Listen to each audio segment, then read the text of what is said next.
So this is my setup for turning the case back.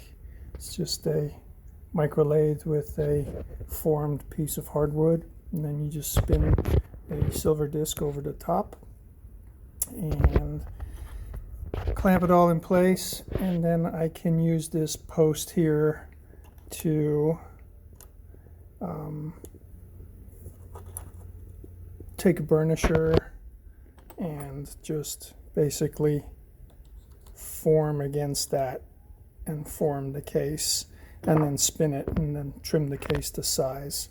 So pretty easy setup, but can be a little problematic if you're not used to it.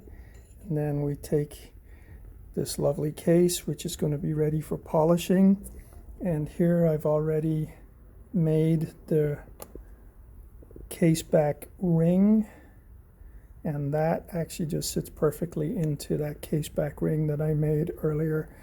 And I'll just trim this to size, so it's got to be about 4 millimeters from this point here to the back of the case, and that'll sit nicely against the watch movement with a little clearance. So I'll trim that down and then solder it up.